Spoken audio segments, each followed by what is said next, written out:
Halo teman-teman, perkenalkan nama saya Delia Vanessa Luhani, NPM 1211420120048. Saya adalah mahasiswa dari Universitas Kristen Indonesia Maluku, Prodi Keperawatan A. Ya teman-teman, sebelum saya menjelaskan anatomi tubuh manusia pada anterior dan posterior, saya akan menjelaskan tentang sistem rangka manusia. Anterior pada bagian depan, bagian atas rangka manusia. Yang pertama, tulang tengkorak adalah sekumpulan tulang yang membentuk struktur wajah dan kepala sekaligus melindungi otak dari benturan. Tulang tengkorak dibagi menjadi dua, yaitu tulang kepala, tulang karnium, dan tulang wajah. Yang kedua, tulang selangka terletak di kanan dan kiri dada bagian atas. Tepat di bawah leher, bentuk tulang ini adalah memanjang dan posisinya melintang menghubungkan tulang dada dengan lengan. Fungsi penting tulang selangka adalah menopang lengan agar bisa bergerak secara leluasa.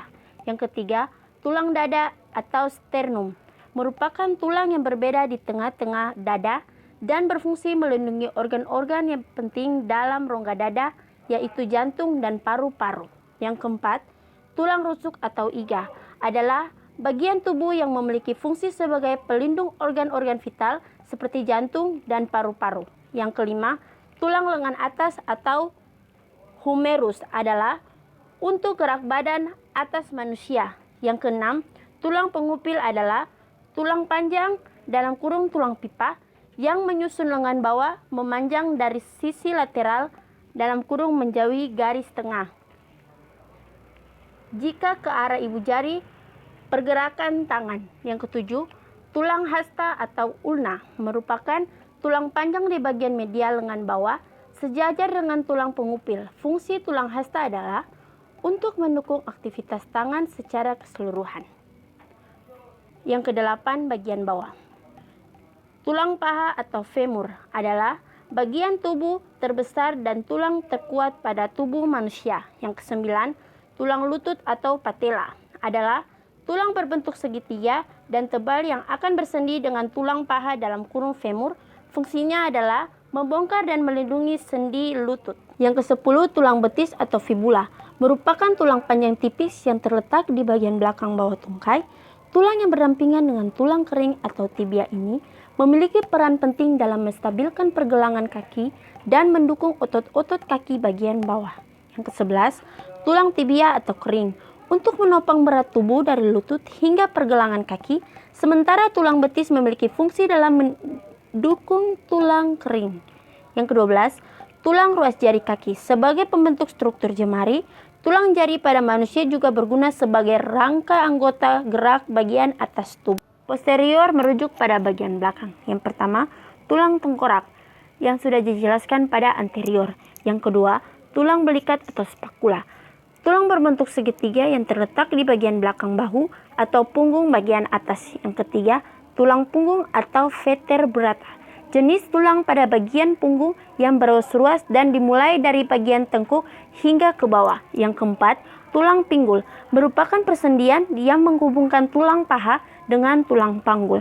Yang kelima, tulang pergelangan tangan adalah sambungan antara lengan bawah dan telapak tangan. Pada dasarnya adalah dua baris kecil pendek tulang disebut carpus untuk membuat sebuah rumah di sekitar sendi engsel. Yang keenam, tulang telapak tangan memberikan bentuk tangan membentuk sebuah alat gerak penghubung antara tulang jari dan tulang pergelangan. Yang ketujuh, tulang ruas jari, tulang panjang di tangan yang berhubungan ke karpal dan pangles dalam kurung tulang jari. Penjelasan sistem gerak manusia adalah rangkaian tulang yang memberikan manusia bentuk, struktur, gerak, dan perlindungan. Rangka juga berfungsi sebagai penghasil sel darah merah dan mineral, serta mampu melepaskan hormon yang diperlukan agar tubuh berfungsi dengan baik. Fungsi yang pertama, menopang dan memberi bentuk tubuh. Yang kedua, sebagai alat gerak. Yang ketiga, melindungi organ penting. Yang keempat, memproduksi sel darah. Dan yang kelima, menyimpan mineral. Anatomi tubuh manusia sebagai ilmu yang mempelajari struktur tubuh manusia. Anatomi ini terdiri atas jaringan sel, organ, dan juga sistem organ. Anterior dalam kurung ventral merujuk kepada depan, posterior dalam kurung dorsal merujuk kepada belakang. Apabila dikatakan dalam konteks anatomi jantung, terletak posterior dari sternum karena jantung berada di belakang sternum.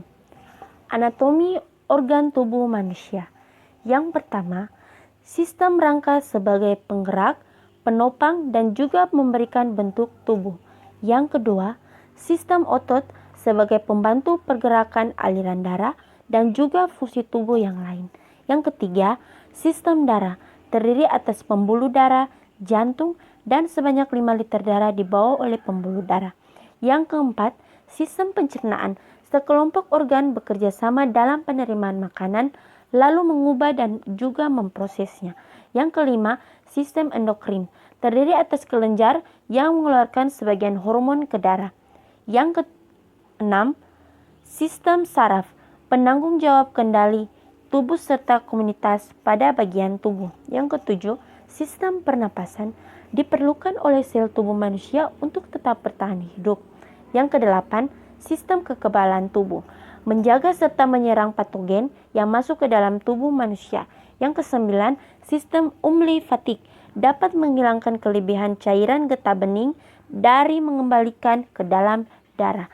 Yang kesepuluh, sistem ekskresi serta dan urinaria, mengeluarkan zat sisa yang tak lagi diperlukan oleh tubuh. Yang kesebelas, sistem reproduksi.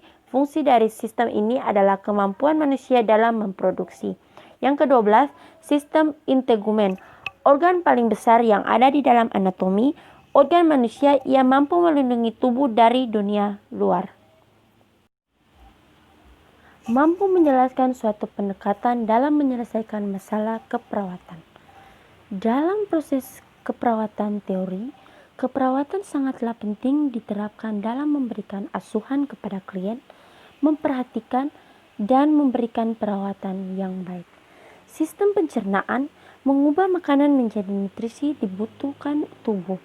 Metabolisme tubuh merupakan proses kimia yang terjadi di dalam sel tubuh untuk mengubah makanan dan minuman untuk dikonsumsi menjadi energi. Apabila ada kalimat saya yang salah dan tidak berkenan dalam video ini, saya mohon maaf. Demikian video ini saya buat, semoga dapat bermanfaat bagi kita semua. Sekian.